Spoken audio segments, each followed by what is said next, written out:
are back, and it's 2023. Hello, my friends, and welcome to episode 87 of the KISS Army Nation podcast.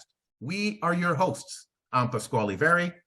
And I am Claudio Spera. Welcome to the show, everyone, and Happy New Year. So after a short break, like I said, we are back with more interviews, more fan profiles, and of course, more discussion panels. And we want to once again thank our listeners, you, the KISS Army, for all of your support and encouragement. We have a lot of amazing episodes coming up for 2023, so just hold on tight. Of course, this episode is a discussion panel, and we are, again, joined by our good friends, Patrick de Montigny and Craig Patton. Welcome back, guys, and Happy New Year. Happy New Year, guys. Happy New Year. So nice to see you guys. So we're back from the holidays. So, the obvious question is going to come up. Did you get anything KISS related for Christmas? Craig, what about you? This year, not so much. I got a KISS puzzle, which I already did and dismantled. That was fun.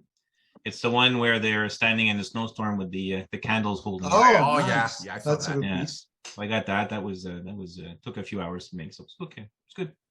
Beautiful. Nice. Pat? Not a KISS item per se, but I did get a gift certificate for what they're called, Sunrise. Uh-huh. But most likely the money's going to be spent on that, on a KISS thing, probably a vinyl or whatever.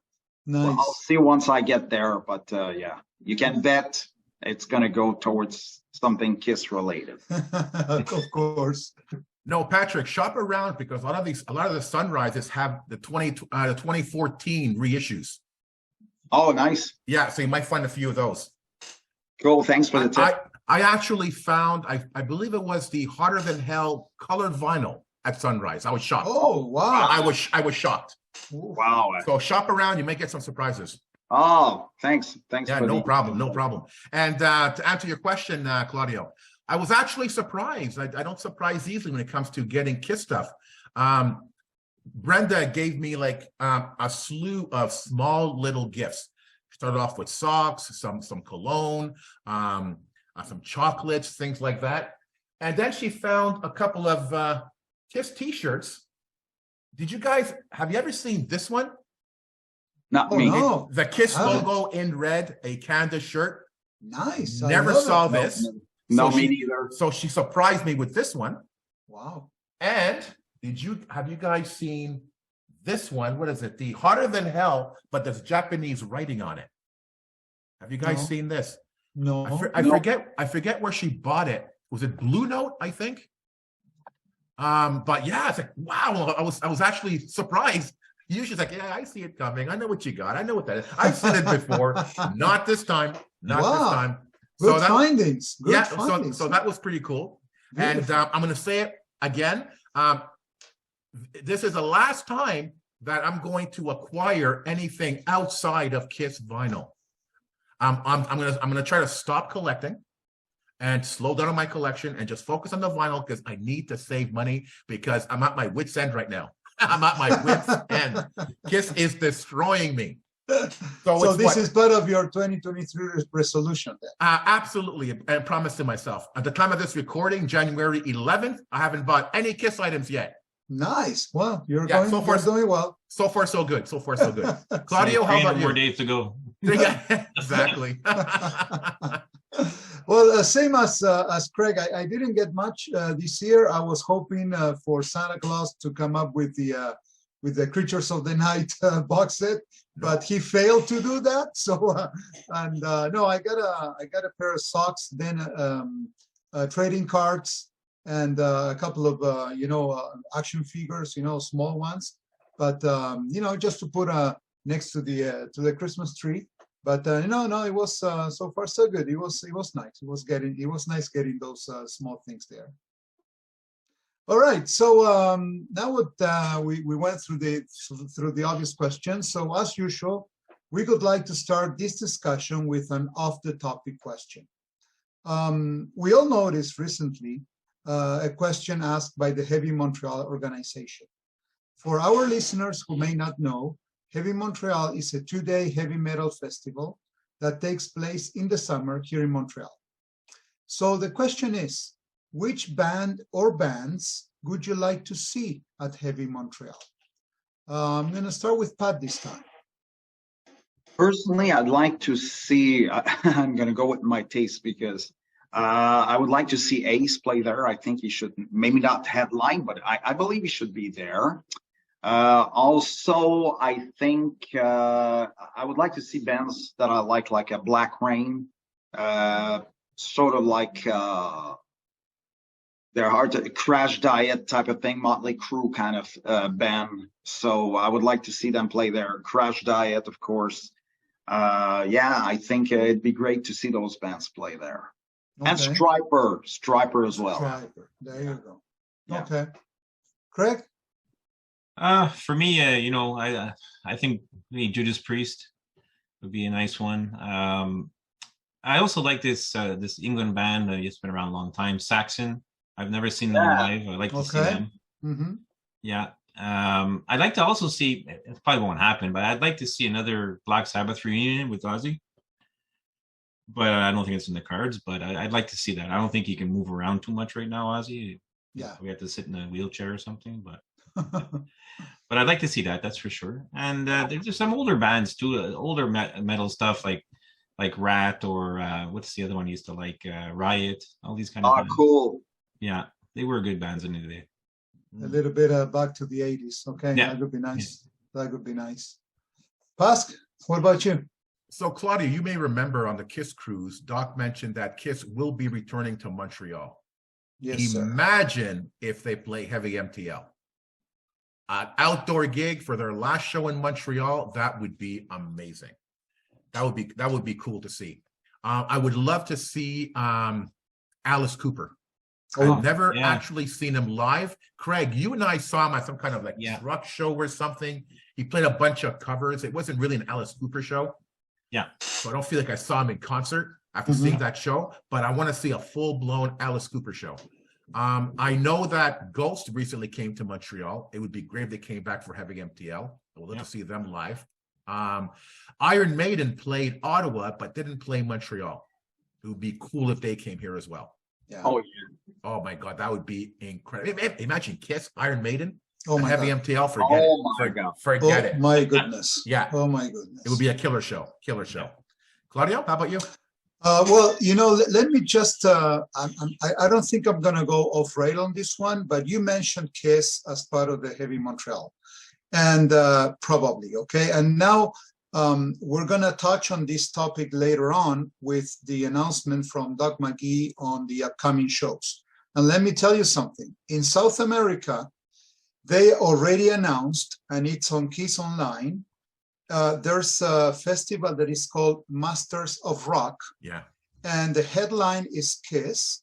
Then they play along with Deep Purple, Skid Row, Scorpions, and Halloween. Oh my God. What a lineup. Oh my God. Can you imagine if we get the same thing over here? It could be nuts. Or something like it. Yeah.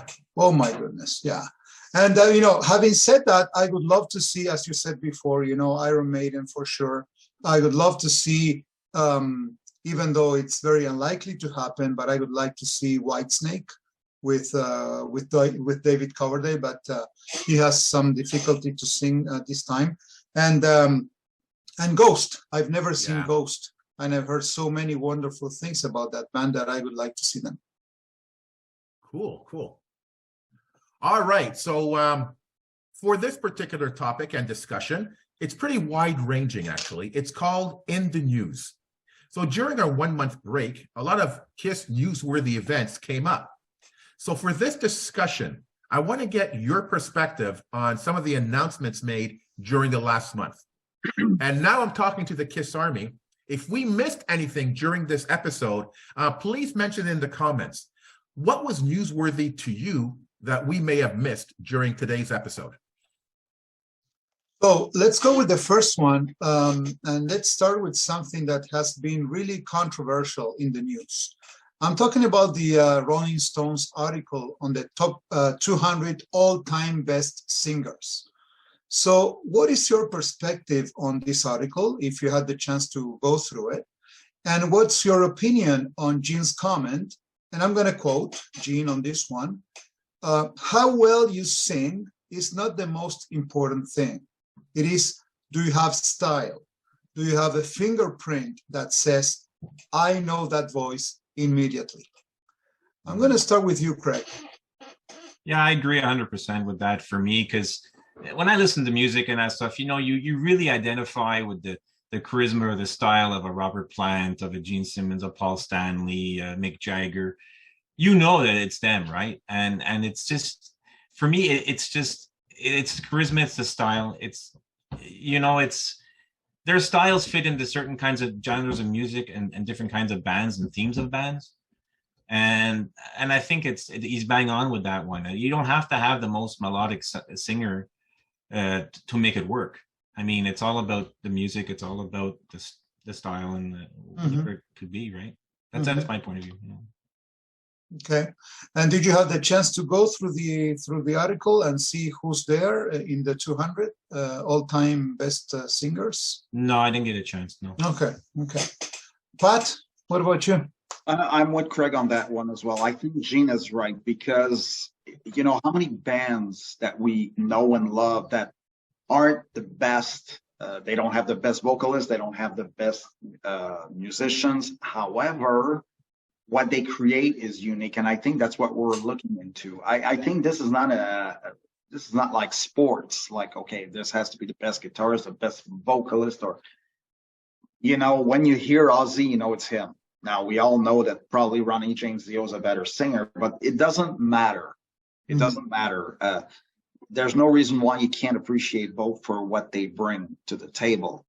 I can name you tons of vocalists who may not be the greatest, but what they bring to the table makes it interesting nonetheless. So I think from that perspective, whether you make it or not on that list to me is irrelevant. It's relevant. I haven't even looked at it. I'm not interested in that kind of thing. I like it. It's good. It delivers. Mission accomplished. That's all. There you go. Well put. Good. Pask? You know what? I hate Rolling Stone magazine. And this is just another reason to hate them. First of all, they never gave KISS the respect that they deserve, number one. That's enough reason to hate them. But this article was clickbait, pure and simple. And it was used to cause controversy, to get people to buy their magazine, to check out the article. Complete nonsense. Who is to say what the best 200 singers are? I mean, a bunch of old men sitting in an office decide who the best 200 are. You get any other 4 people, you'll get 200 different people. You get 4 other people, you get 200 more. I mean, who's to say? Music is subjective, and it depends on the listener. And Gene has said a lot of, I'm sorry, stupid things in his day, but this definitely wasn't one of them. And I know he was referring to himself and KISS, that when we hear Gene Simmons' voice, Paul Stanley, we know it's KISS. When we hear a KISS song, we know it's KISS. It's so distinctive. And that has power. And the impact that I'm sticking to KISS, that KISS has had on fans is second to none. And who can say that, well, KISS is not part of this list, because everyone is part of this list, because everyone has contributed to music and contributed to our soundtrack, the soundtrack of our lives. It's a ridiculous idea to even announce this, And then you have the whole controversy was really with Celine Dion. And she's born and raised in our own province here in Quebec, and we are very proud of her in this province. And you know what? She's brought so much to music, so much to the industry, so much pride in our own province here. That's what matters. I don't care if she's not on the list. Does she deserve to be? Sure, she does. A lot of other singers should have been on that list. That list could have been 400, 600 long. I mean, who's to say? It was completely ridiculous. And if you're going to ask me if I've seen the list, no, because like Patrick, I don't care. I don't care, because it's completely irrelevant for me. Well, that was passionate. There you go. Well, you got it. Hey, man. let them have it. Claudio, how do you feel? Well, I'm with you on this one, and also with Pat and Craig. I don't like that magazine. It's not because they're not, in favor of KISS or they were against them all the time, but the same thing that they do. It's just to try to get people talking about it. It's the same as if they did the 200 best bassist or guitar players of all time. So who are they to judge? And it's all about uniqueness and it's all about style, as Gene is saying. But just for fun, I was trying to take a look at who were those 200 names, just to have a kind of an idea, and not finding Robert Plant there. To me, that's already a no-go. I stopped, I did a search. I didn't go through the 200 names. So I did a search on Robert Plant. Wasn't there? Okay, forget it. I'm not going to take a look at this. No, it's completely ridiculous. I heard that Ozzy was on it, eh? Yeah, Ozzy was there. Ozzy was on it. Yeah. Yeah, he has a good voice, very distinctive voice, but over Robert Plant, really? Yeah, that's right. Yeah. And talking about impact and influence. So if this magazine is called Rolling Stones, which is supposed to cover rock, how can you not recognize Led Zeppelin? So yeah, it's incredible. And KISS, by the way. Yeah, that's right. No, so like we said early on, man, a lot happened during our 1 month break, and here's another one. And it's interesting that on several podcasts, the FAQ podcast, Podcast Rock City, every time they mention the word Dubai, someone gets triggered, Yeah. So if any of them are listening here, they're going to get triggered. And I wonder how many of our listeners are going to be triggered by the word Dubai. Right between the eyes, that's another one. They often get triggered by that, And I wonder how many people got triggered by Paul Stanley's statement that we're on it after a particular fan inquired about that particular fiasco. I guess my question to you guys is, what does that even mean? He's on it. What exactly is he going to do? And do you think anything is going to happen? Patrick? If Paul said something like that, I would say I don't want to give false hopes. I didn't buy any of the Dubai stuff. That being said, if Paul said it publicly, I have maybe faith that something could be done. Now, what's it going to be? I don't know. Will it be some sort of compensation? Will it be? That remains to be seen. But the fact that he acknowledges that something isn't right gives me hope that they're going to take care of it in some way. And I really do hope so for everybody who spent money in good faith on that. I really hope so. So it gives you, if I were one who had purchased it, I would say, well, if Paul's working on it, fingers crossed. It means something could happen. Now, who knows? They may give some sort of compensation with another product, but at the end of the day, if you get something, even if it's not what you paid for, still better than everything disappearing. That's my opinion. Yeah, it gives sure. Hope for the buyers. All right, Craig. Yeah. What else can he say? Like, what are we wanting him to say, right? So, I'm on it. Okay. I'm glad they're on it, and I'm glad that people will get compensated some way. That's just the right thing to do. But what you also got to say is, it's past the point now, right? So be honest with the fans and say, hey, we're having problems with the copyrights, can't get them, whatever. But we will be offering another, like Pat was saying, a credit to KISS Online or whatever the case may be. But we've been asking this question for a long time. It's like, what's happening with it? And we're getting the runaround, right? I just think that they should be, upfront and honest with people, and I think people would appreciate that. But what else could he have said? I'm sorry, but thanks for your money, but nothing else, right? I don't. Yeah. All right, Claudio, your thoughts? I think nothing is going to happen. I think he had to say something, but the same. I remember the question popped up during the cruise in one of the Q&As. I don't recall if it was Doug McGee or someone, and they basically they surf the wave again, once again saying, things that out of control, it's not under, KISS's, domain or blah blah blah. I was surprised to see the answer from Paul saying I'm on it, but I don't think they're doing anything about it. I don't have any hopes that people who paid for some of the stuff are gonna be compensated or reimbursed or anything like that. That's so sorry for the negativity, but it's that's what I think. I think at this point in time, after 2 years saying I'm on it, it's a bit disrespectful for me. Pask, what about you? What do you think? Listen, I don't want to be pessimistic, but I have to agree with you.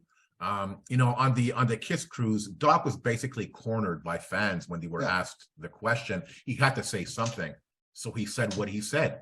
And Paul was also cornered by a fan, and he had to say something. And Craig mentioned that it's been a while now. It's past the point. Like, what are you going to do now? Yeah, it's past the point, and fans are going, it's been 2 years now, going on 3. What's going on? And fans are getting the courage to go to Paul, go to Gene, go to Doc in their faces. Hey, what's going on? Yeah. They have to respond. But we're on it means nothing. I forget what Doc said exactly. I don't have a quote, but I don't buy it because. Listen, give me details. I'm on it. How? What are you doing? Exactly. Give us something. Give us something. No. You have to acknowledge the fans, and basically what he's doing is letting the fans know that we are aware. That's all it is. That's all it is. But at the end of the day, I think that money's lost.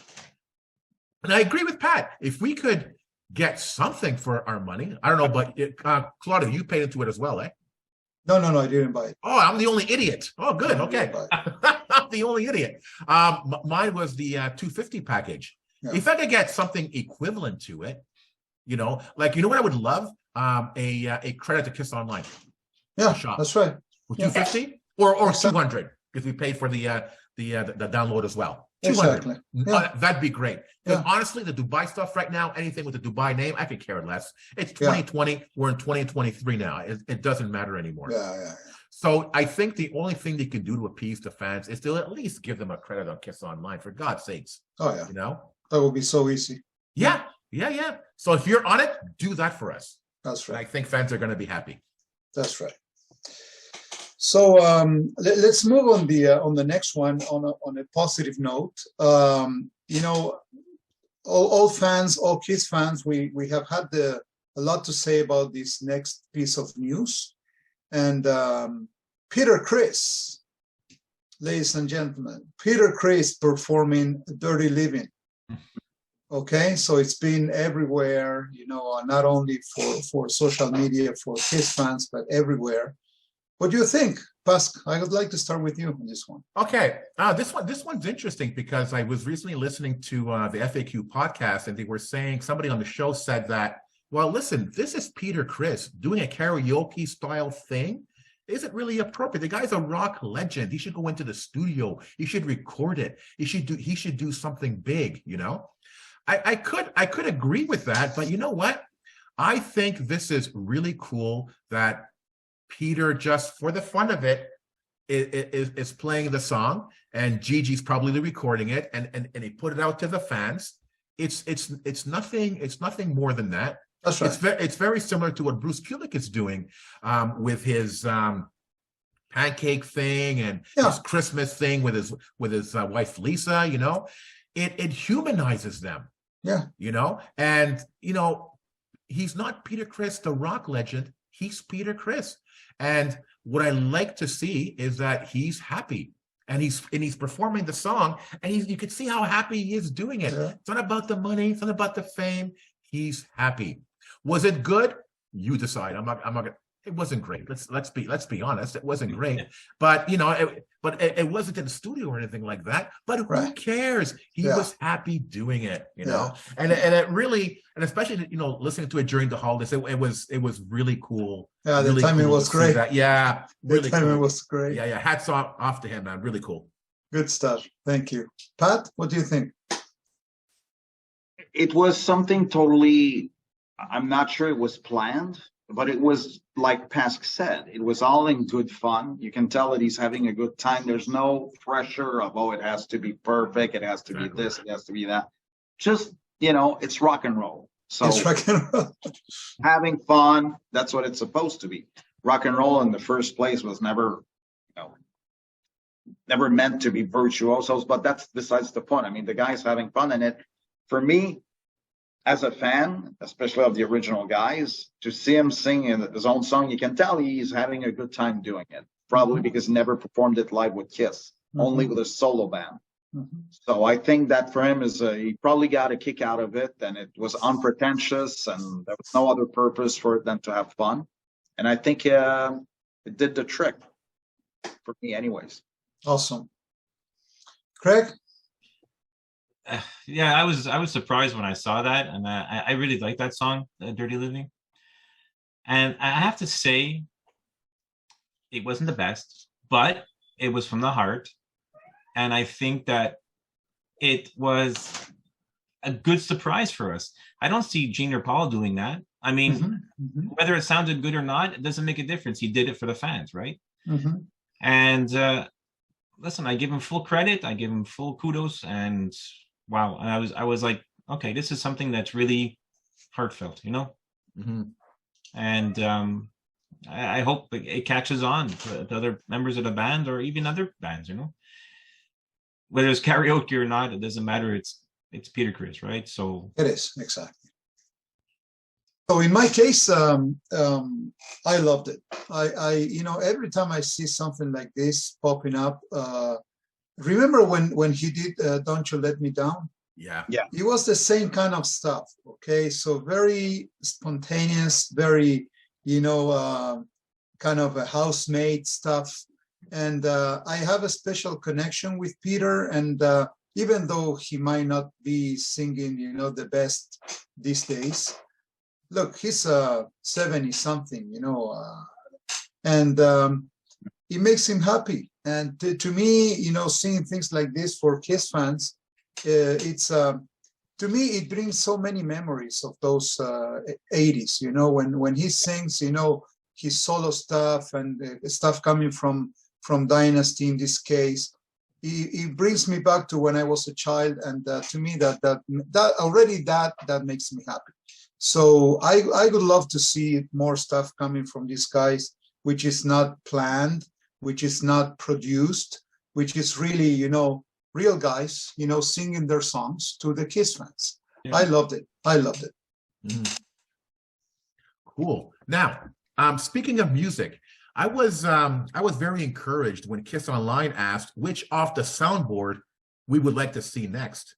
Now, we already discussed which off the soundboard we would like to see, but my question is, were you encouraged by this particular piece of news? What is the strategy behind this question? What is the message behind this question? Claudia, we'll start with you this time.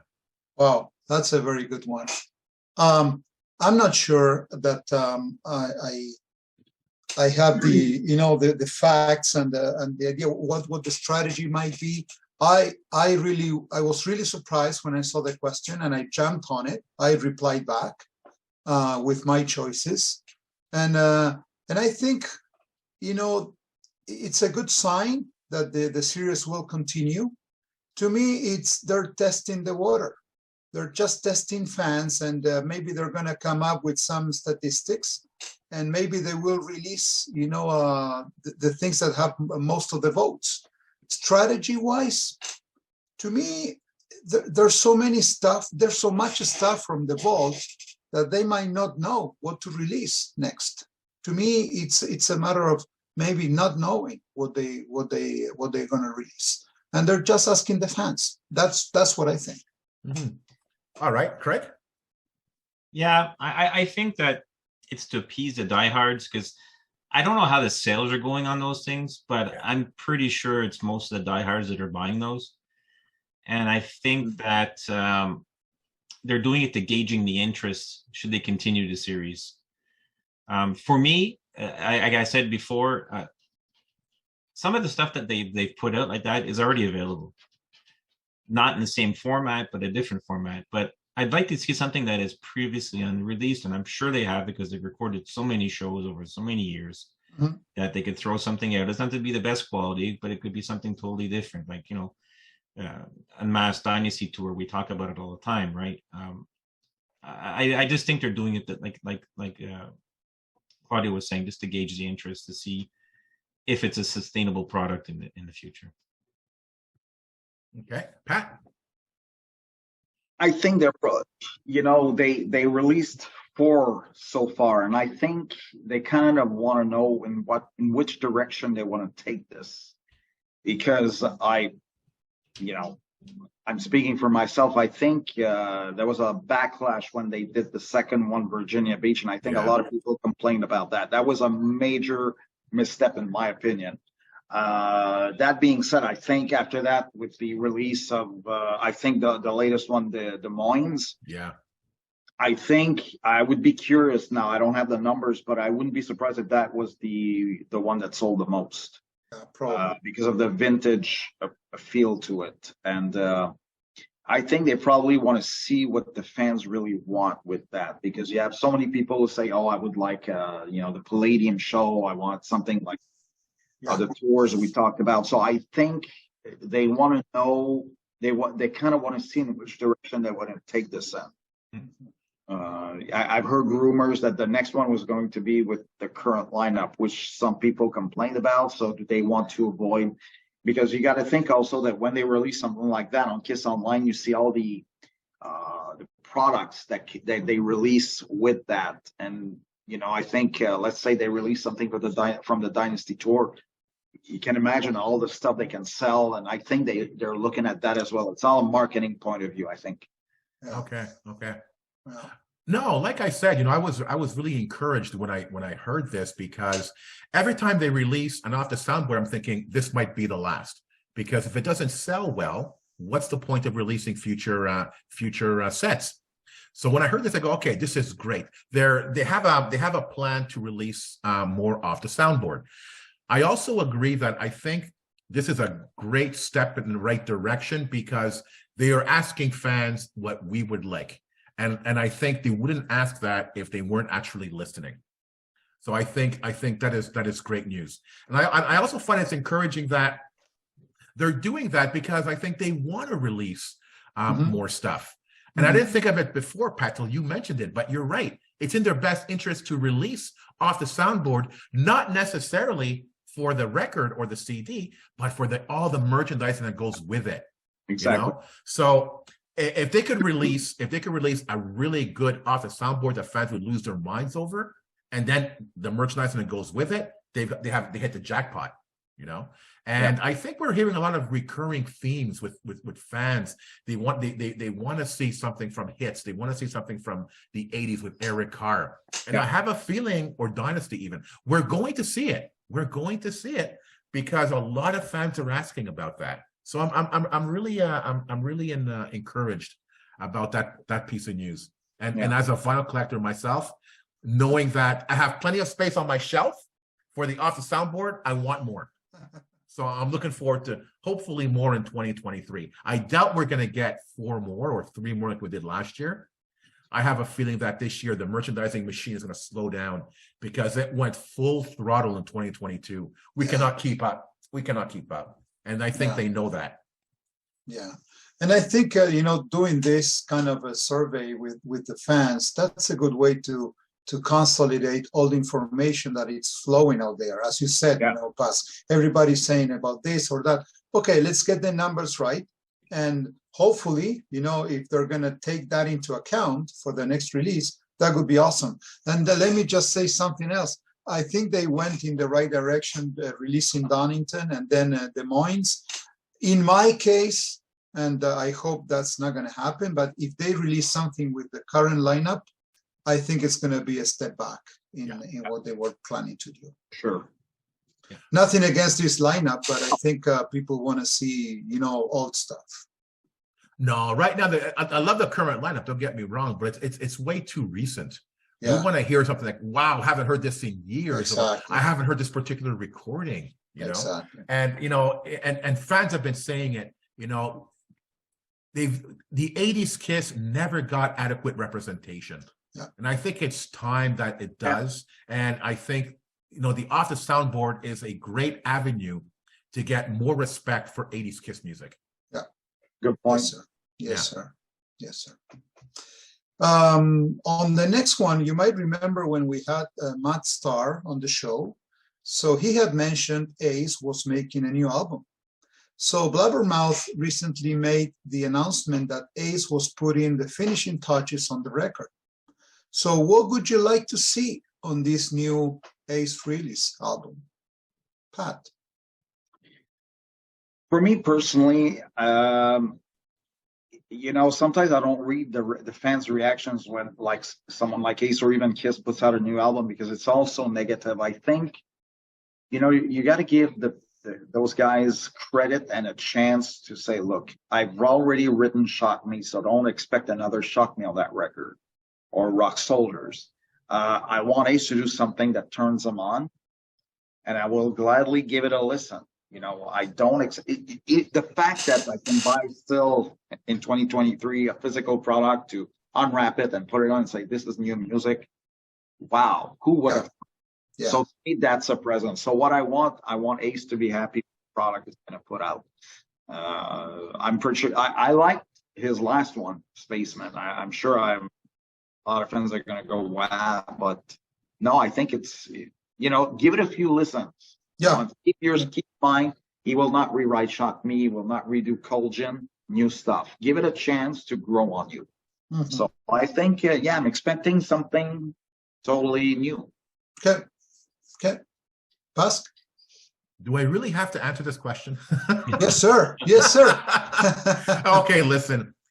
People who know me know that I'm not a big Ace Frehley fan. I'm sorry, I'm really not. And yes, I bought all of his records. I have them all on vinyl, on CD, and I listened to them once or twice. That's about it. There's a couple of songs here and there that I like, but really nothing great. And what do I expect from a new album? Like Pat said, I think it's great that he's still coming up with new music. I think that's fantastic. And for sure, there's going to be a tour to follow the album. And if it comes close to Montreal, yeah, I'm going to check it out because it's a great opportunity to get together with other Kiss fans, you know. But I'm not overly excited about a new album. I'm not overly excited about new Ace Frehley music. Again, I bought the other albums. I listened to it a couple of times, a couple of songs that I like, but then it's forgotten. I can't even tell you which album I like more because to me they just blend in my head. You know, there's nothing distinctive about them for me, you know. I'm sorry, but fans are going to hate me for this. I got more excited about Stoll Station than I am about a new Ace Frehley. Boy, if people can hate me for that one, but it's true. It's true. Anything that Paul comes out with, man, I'm excited about. If Paul were to come out with a new solo album like Live to Win, oh my God, I would lose my mind. You know, I love the guy. Yeah. I'm sorry, Ace. I'm not too excited, but I will still buy the product. I will still encourage him, and I would like to see more from Ace. Of course, why not? Of course. Craig, what about you? For me, I don't want to see another Origins 3 or Origins 4. For me, what I would love is for him to remix his first solo album, redo the whole album over again. That would be cool, and to make original stuff. That's what I would like to see, and I would also like to see, like it was supposed to be promised, was a DVD of him replaying the whole first solo album in its entirety. So that would be a nice bundle, actually, if you redid the songs on a CD and then had the show live that was filmed. Right, I think that would have been a good compilation. Nice. Great. Super. Well, in my case, again, even though I love the Origins, I know that he's not going to come up with something like that. I think he's going to come up with original, material. And we know that he's been writing with Pepe Castro, that we all know about him. And that's a good sign. I'm sure that Lita might be playing something with him because they're very close. And look, Matt Starr also, a super drummer. I think musicianship is going to be there, that's for sure. And I'm hoping to get, a Rocky album like what Ace normally does. He doesn't go off rail, and he I think he has found his comfort zone now, and he's going to keep doing it.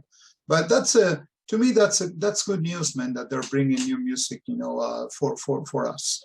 Whether or not it's your favorite, that could be, up to each one of us. But it's always good to have new music, from those guys. Always good. I agree. I also want to add that, Bruce Kulick 3, his third solo album, where he had guest singers on the album. I loved that album. It was my favorite Bruce Kulick album. If Ace would do that, I think that would get me really excited. Have a lot of guest stars on the album to sing the songs. Ace has a couple, and that would be fantastic. That is something I'd be 100% on board with.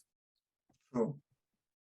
All right. So speaking of the great Bruce Kulick, he recently had his New Year's Eve event in Las Vegas. That was pretty cool news to hear. Have any of you seen any of the footage? And if you did, what did you think, Craig? Yeah, I researched that, and I saw some stuff on YouTube that. Listen, that band, I'm telling you, are really tight. They're really good. They play a lot of obscure stuff, which we've never heard before. Eric Singer was there. He played a couple of tunes, and there was a phenomenal version of Jungle that they did. And I'm like, wow, this song could be so good live if Kiss would ever play it. But it's not in Kiss's vein to do it. I mean, it's more, some songs are better made just like for club tours rather than arena tours, right? What was cool, he had some special guests. There was John Five was there. They did a Bruce Kulick kind of mini museum of stuff that he wore when he played Kiss, and some boots and some straps and stuff like that. But there was a section also, there was a couple of tunes that they played from Revenge that were was like, wow. I mean, I Just Wanna and Paralyzed. Incredible. I mean, I really like these guys, and I really regret not seeing them on the Kiss cruises, because to me that they just give the diehards what they want. Oh yeah. Yeah, absolutely. Pat, what do you think?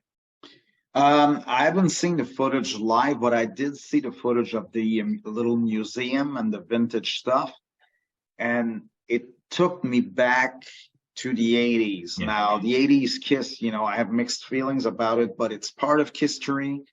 And I was like, oh my God, wow, seeing his original jackets and things like that. It took me back in time where, you'd buy circus magazines and you'd see, photos, a circus and hit parade, or they would do articles on Kiss even during the down times.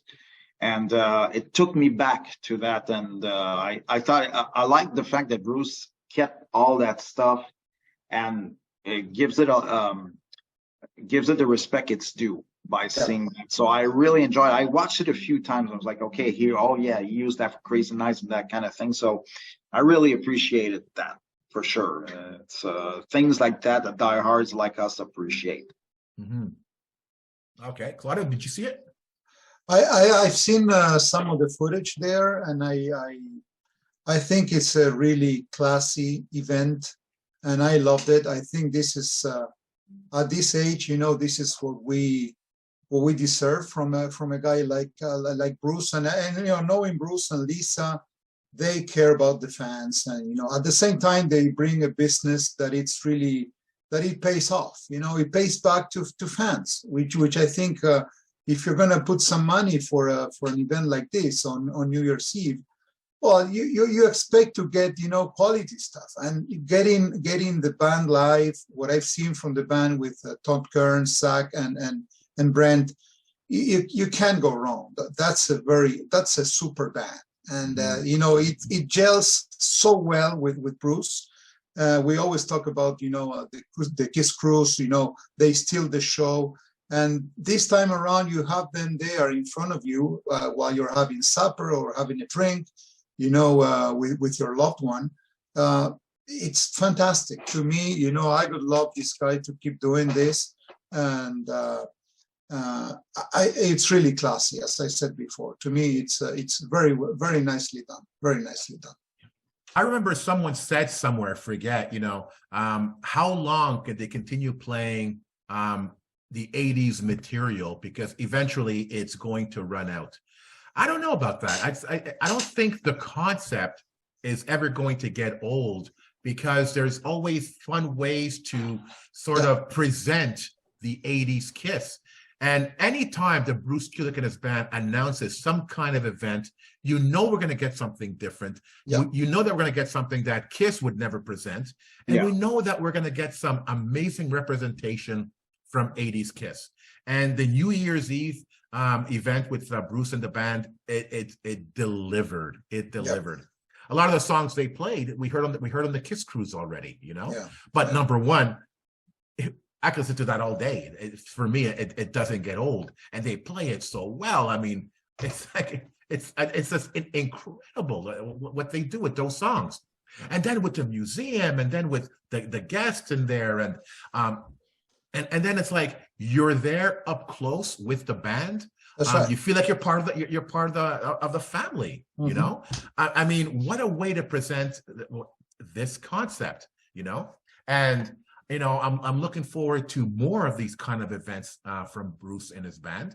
And anytime he does anything 80s, man, I'm on board with that 100%. Yeah. So that I think in terms of KISS events, that we've heard recently, that's definitely a huge highlight. And for the people that were there, just imagine what a way to end 2022 and begin 2023. How do you come down from that? It's just what a start, and the fans must have been ecstatic from that particular experience, man. I wish I was there. Oh yeah. Very, I think Bruce and Lisa, they always find creative ways to engage with fans on new ways, and that's, to me, that's fantastic. Can you imagine having a good meal and the ambiance there and the music, and it's incredible. Oh yeah, well done. Well, we're getting closer to the end of the show, and this next piece, which I think is the last one, this next piece of news is huge, and we kept it for the last one. So of course I'm talking about Doug McGee's announcement about the last 16 or 17 shows of the tour, of the End of the Road tour. What are your thoughts, Pat? I think it's good news. Let's face it, we're never going to get tired of it. How can we complain that they're announcing new dates? Now, the thing, though, that's a bit of a, rain on the parade is that they definitely confirmed that this is going to be the last year they're going to do shows of this magnitude. I think a tour of this magnitude. So I think the end is really coming, but at the same time, I wouldn't mind tasting it for another last time. How can we get tired of it? But I think this is probably going to be it. Although I believe that something else is going to happen after that. After the touring cycle is really done, we're going to get more in a different. They're going to try a different avenue, but I have a hard time believing that. Okay, KISS is going to be done after that. We're going to get something else. What? The future will tell, but it's good news. It's good news. So let me ask you something, not only to you, Pat, but to Craig and Task. We have seen some indication that maybe those 16 or 17 shows are going to be KISS playing as part of a festival. Okay, do you mind that, or would you like to see them playing, as the headliner for a with the biggest show, the lights and the fireworks and everything? Or for myself, I would prefer their own date. Okay. I mean, if they play festival, I'm gonna check it out. But if you ask me, my preference, I think I want to experience an exclusive KISS event for a last time. Yeah. Okay. Craig? Yeah.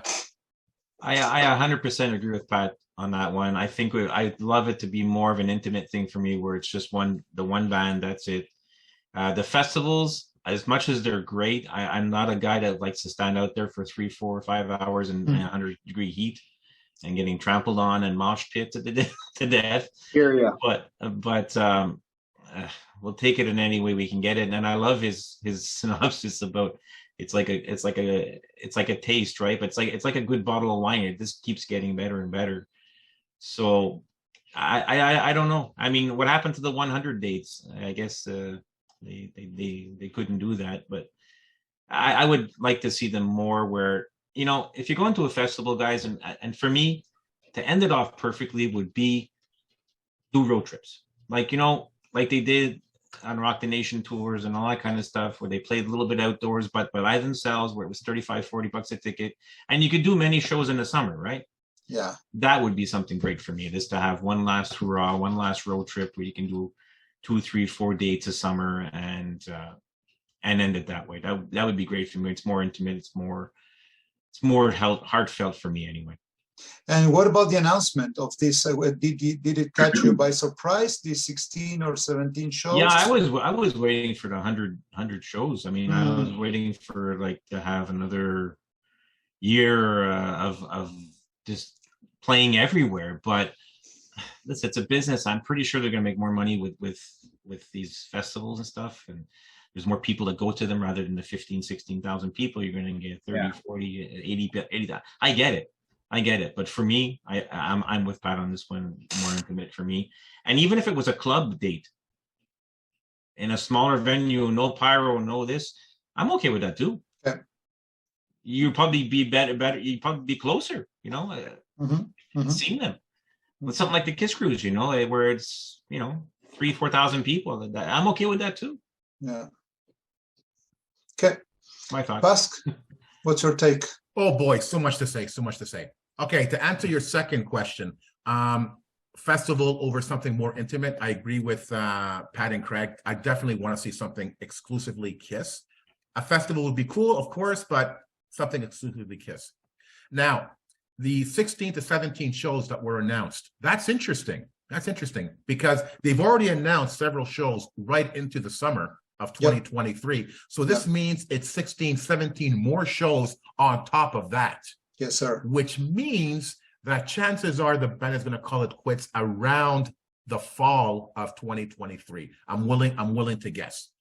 Now, I like the strategy of announcing 16, 17 shows, and I don't see it as, oh, now they're just more shows. When are they going to call it quits? They said they were going to call it quits next year. This whole BS about Paul saying they keep paving the road in front of us. Oh, stop being so negative. If KISS keeps coming back, we keep going back. So why wouldn't they keep doing shows? But I don't think that's the point of announcing these last 16, 17 shows. Everybody's talking about the final KISS show, and everybody's talking about what it's going to be.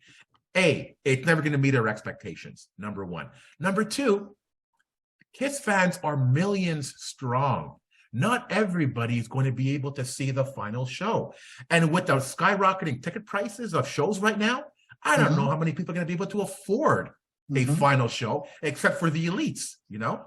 So I think the 16 and 17 new shows are your final chance to see KISS one last time. So wherever you go to, or whichever show falls within the 16th, 17th, that's the final show. You know what I'm trying to say? Yeah. You know, so I've said it oftentimes in this podcast, no matter what, I'm going to be at that final show. It's probably going to be New York City. And I think I heard Paul or somebody say, or Gene say, it's definitely going to be New York City. You know what? I don't care anymore, or I don't necessarily need to be at that final show. But if I have an opportunity to see them one last time within those 16 and 17 shows, I saw them at the final show. You know what I'm saying? So I think that's the strategy that they're going for, you know? So if they're going to do a lot of big markets in and around the New York area, the North American area, and it'll give fans the chance to see them one last time. I also want to address what Craig said about, well, what happened to the 100 shows? Number one, that's Gene. What is Gene? Gene said that he knows the final date of the show. And Paul says, no, he doesn't. I don't. Tell me which. Yeah, tell me which one. Tell me. Come on. No. So 100 shows, where did that come from? You know, Gene, he's a marketing man, right? You know, he's getting fans hyped up. But I also liked what Pat said. only the future will tell what's going to happen with KISS after the touring entity ends. And I have no doubts that they may have wanted another 100 shows to get them to the 50th anniversary. That's another year from now, really, because isn't it really in 2020, February of 2024, the official 50th year? It's not now, right? Come on, one more full year? Can they do that? No, I don't think so. So I think they're going to do something KISS related, something big for their 50th anniversary, but it might not necessarily be a part of the tour or a full concert in KISS makeup. But rest assured, they have something, or they're going to have something big planned for the 50th. Out on it.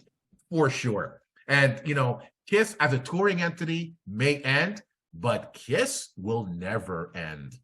And I'm not just talking about fans and podcasts and merchandising. No, they're going to keep going till the day they die. And I hope I never see that day, but they're going to, in one way or another, they're going to keep going. And, sure. if Paul comes out with, doing Stole Station stuff, to me, it's Paul. It's KISS related. If Gene does something, it's solo. That's KISS related. That's still seeing, in a sense, part of KISS on stage. Yeah. Come on, it's going to end. Never happened. Never happened. Look, we just talked about this Bruce Kulick event, and we're saying this is KISS. It's still KISS. Still KISS. Yeah. Well, I don't have much to add to what you guys said about the announcement. It caught me by surprise, but I have my doubts. I think that the 16-17 is just a random number that they threw. It's just creating awareness to the fans that this is it. It's ending. We're getting close to the end. I'm sure that if there's markets who are really interested in having big festivals with KISS, they will continue to add shows during if time permits. But with all the shows that they're going to do in Europe, now they added, South America. For sure, there's going to be a couple of shows in Japan, Australia. They're going to get maybe not too close to 100, but, they're going to hit the 50, 60 shows 2023 for sure. That's for sure. But, as you said, KISS will continue to live on. And, in one way or the other, there will always be KISS around. And that you made me think, Paz, when you were saying, Jan, Feb 2024 for the 50th anniversary celebration. Maybe that's when they're going to bring I don't know, Peter Ace, everybody, the whole family to play a show somewhere, and it's not necessarily part of the end of the road. Who knows? We'll see. You know what I see possibly happening is maybe coming up with some kind of contract with everybody related to the band. So Peter, Criss, Ace, Frehley, and they don't necessarily have to do something together. But let's say Ace does his own show, which is part of the 50th anniversary. Right. Peter does something. It's part of the 50th anniversary. Bruce does something with his band in the 80s, which is Vinny part doesn't show of... up. What's that? And Vinny doesn't show up. And forget about Vinny Vincent. Forget about Vinny Vincent. Don't even go there. But if everybody does, they don't have to do everything together. But Right. whatever they do in January, February 2024, and call it part of the 50th anniversary, man, that's in their best interest to say, yeah, we should do that. One-stop shop. That's right. Exactly. It's like a worldwide festival. Everywhere around the world, they're celebrating KISS's 50th anniversary. That would be amazing. And forget about them being together. Logistically, you can't. But this would be incredible. And imagine the marketing that would go into this. It would be astronomical. It'd be crazy. Oh yeah. It's a good I gotta talk idea. to Doc, man. That'd be cool. Yeah, you should pick up the phone now. Man, I gotta talk to them, man. That would be. I would love that. And for our listeners listening, hey, let me know. Let us know. Is this a good idea? What do you think about that? Right. I just thought about it now. It's like, I wonder. No, I like it. Cool. Love All it. right. So on that, unfortunately, it's the end of our first episode of 2023. And again, Craig, Pat, thank you so much again for coming on the show. What a great way to start the 2023 year, our first podcast of the year. We're going into year 3 in March, and there's no signs of this podcast slowing down or stopping. We're going to keep going full steam ahead. And thank you again so much for coming on the show once again. Truly a pleasure for me. I really, really appreciate the opportunity. Always look forward to it. Yeah. Awesome. And oftentimes at the end of a show like this, we ask you for a closing comment. But I guess for a closing comment, I'd like to know, of all the topics we talked about today, which event was for you the biggest newsworthy one? Craig, what was it for you of everything we talked about today? It's a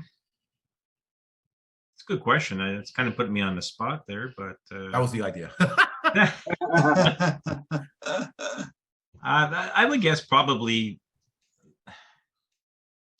the announcement for That's right.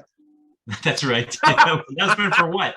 No, the announcement for the 16, 17 shows. Yeah, I think that's the one. I think it's the one that interests me the most because we have some control on that one, right?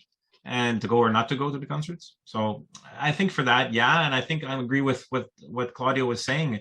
I can't see them going to Los Angeles or New York and saying, okay, there's only one show and it sells out in 10 minutes. They're going to add shows. I mean, it's going to be, if they got the dollars waving in front of their eyeballs, they're going to do it, right? Oh yeah. But I think that's the one that interests me the most because I have the most control of that one. Mm-hmm. All right, Pat, how about you?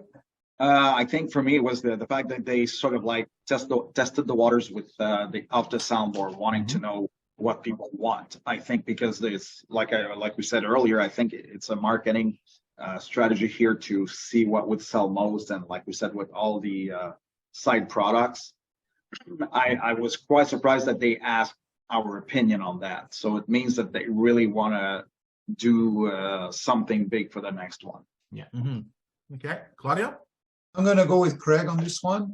To me, the announcement from Doc, the 16, 17 shows, kind of putting, an end to it, definitely for 2023. And yeah, more to come. I think we're going to see more information coming on the famous last show and where and when. But we'll see. Time will tell. I think for me, it's obviously the announcement of the 16, 17 shows, but that is sort of like, okay, this is announcing the end. Yeah. And I agree with Pat, when they asked us about the off the soundboard, it wasn't just about off the soundboard, but to me, it's telling us, guys, there's more to come.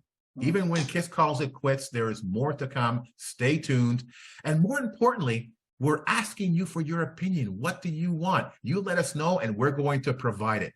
And if this could happen, just imagine what we're going to be getting in 2023, 2024, and beyond. So to me, that is fantastic news. Can you imagine if they ask the same question on the next box set? Yeah. Oh my goodness. Yeah. But in talking with Tom in the last couple of episodes ago, he didn't say anything directly, but I was sort of encouraged that I think there's definitely going to be another box set. Yeah. And if they're gonna make more off the soundboard, and I don't know what the numbers were in terms of sales, why wouldn't they do another box set? And I don't know if you guys have heard. Sorry to keep rambling on here, but they released a demo version of Nothing to Lose.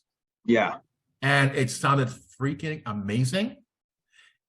Is it possible that this is the beginning of, let's give the fans a taste of the next box set? Oh my God. The first KISS album? The first KISS album?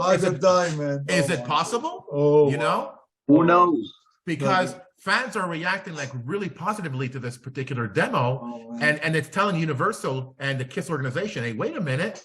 This is great. Imagine an entire box set of this. If that's just a teaser, man. Yeah, my prediction. Okay, fingers crossed. Hey, fingers crossed. Let me take a couple of seconds again to second what Pat said before. Thank you, Pat. Thank you, Craig, for coming on the show and starting 2023 together. So it's always an honor and a blast to have you on. Thank you for me. Now, to the KISS Army, once again, tell us which of the above was the biggest newsworthy events for you, or did we miss any KISS newsworthy events? Please let us know in the comment section. If you have any questions, comments, or ideas, please send them to talktome@kissarmynationpodcast.com. Until our next episode, remember, never stop rocking. Take care, everyone. If you enjoyed this episode, like and subscribe on YouTube or follow us on Spotify, Automatic, iHeartRadio, or wherever you listen to podcasts. Don't forget to make yourself heard. Leave us a comment on Facebook, Twitter, or Instagram. See you all soon, KISS Army.